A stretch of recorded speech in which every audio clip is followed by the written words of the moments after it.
안녕하세요. 공인회사 김강호 인사드립니다.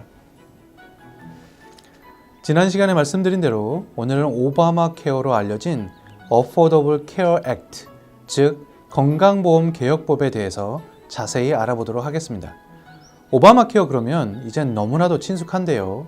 세금 보고에도 지대한 영향을 미치고 있으며 아직도 많은 혼선을 주고 있습니다. 새로운 벌금 규정이 생겼다고 들어보신 분들도 이제 많이 계실 것입니다.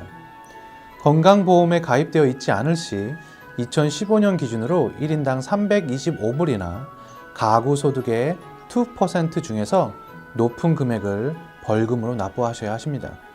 이 벌금을 따로 내는 것이 아니라 세금 보고하시면서 다른 세금들과 합쳐서 함께 납부하시거나 환급을 받으시게 되는 경우라면 벌금의 액수만큼 공제하고 나머지 금액만 환급받게 되십니다. 이 벌금이 2016년에는 1인당 695불까지 오를 예정이기 때문에 건강보험이 없으신 분들은 근심이 더해가고 있습니다. 하지만 건강보험이 없다고 모든 사람들이 다 벌금을 내는 것은 아닙니다. 벌금을 면제받을 수 있는 경우도 많습니다. 가구 소득이 너무 낮아서 보험료를 지불할 경제적 능력이 되지 않는 저소득층, 소득이 일정 수준이 되지 않기 때문에 세금 보고를 하지 않아도 되는 사람들, 가정폭력의 피해자, 직계 가족의 죽음, 자연재해, 파산 신청 등의 경우는 벌금이 면제됩니다. 이런 기준에 해당된다면 건강보험 거래소에 면제 신청을 하거나 세금 보고하면서 벌금 면제 신청서라고 할 수 있는 양식 8965를 작성해서 첨부하면 됩니다.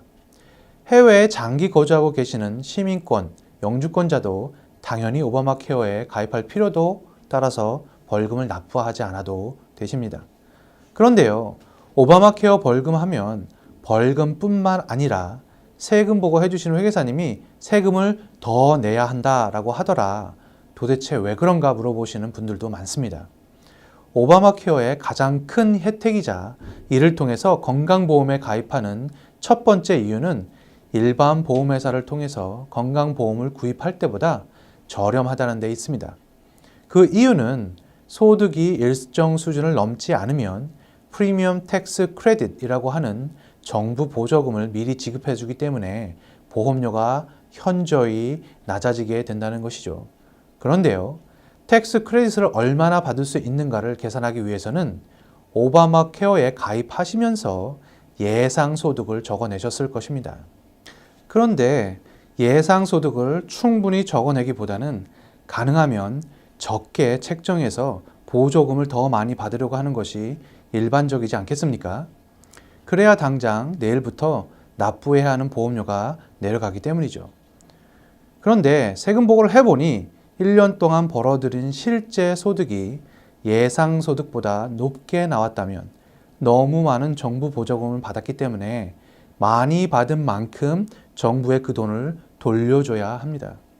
반대로 실제 소득이 오바마 케어에 가입 당시의 예상 소득보다 오히려 적었다면 정부 보조금을 너무 조금 받았다는 이야기가 됩니다.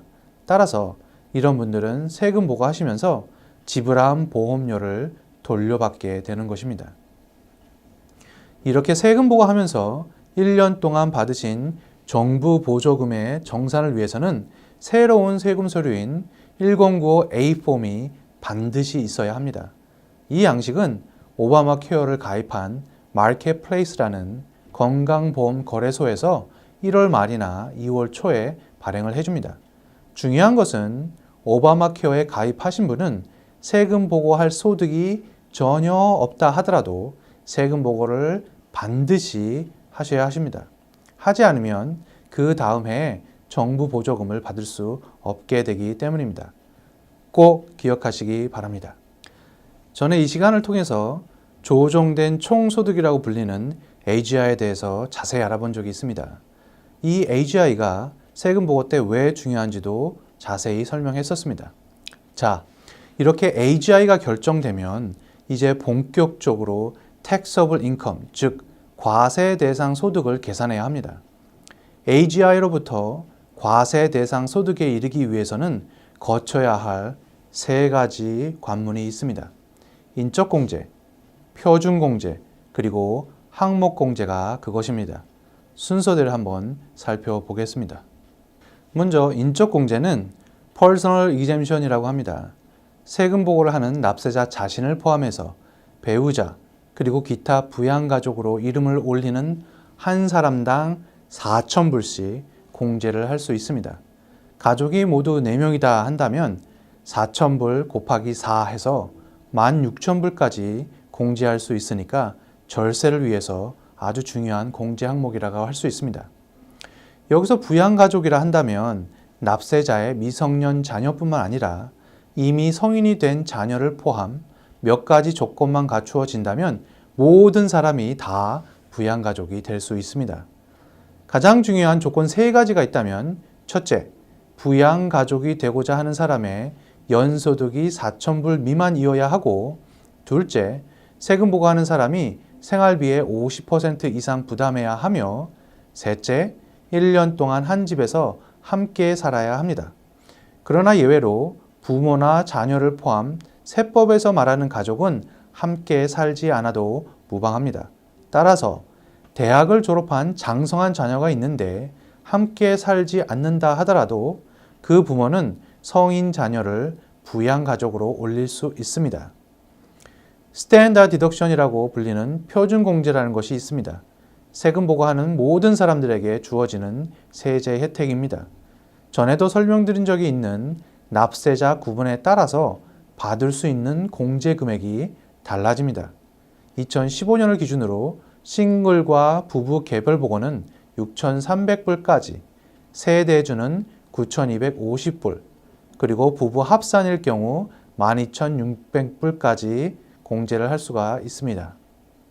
2015년을 기준으로 싱글과 부부 개별 보고는 6,300불까지, 세대주는 9,250불, 그리고 부부 합산인 경우 12,600불까지입니다. 이때 납세자가 65세 이상이거나 장님일 경우는 표준공제 금액이 1,250불에서 1,500달러씩 추가됩니다. 인적공제나 표준공제를 받기 위해서 별도로 작성해야 하는 세금 양식이나 폼은 없습니다. 그냥 세금 보고서인 양식 1040에 그 금액만 기입하면 바로 공제가 됩니다. 오늘은 오바마 케어 벌금과 정부 보조금을 정산하는 방법, 그리고 인적공제 금액과 표준공제에 대해서 살펴보았습니다. 다음 시간에는 항목공제에 대해서 자세히 알아보겠습니다. 다음 시간에 다시 찾아뵙겠습니다. 감사합니다.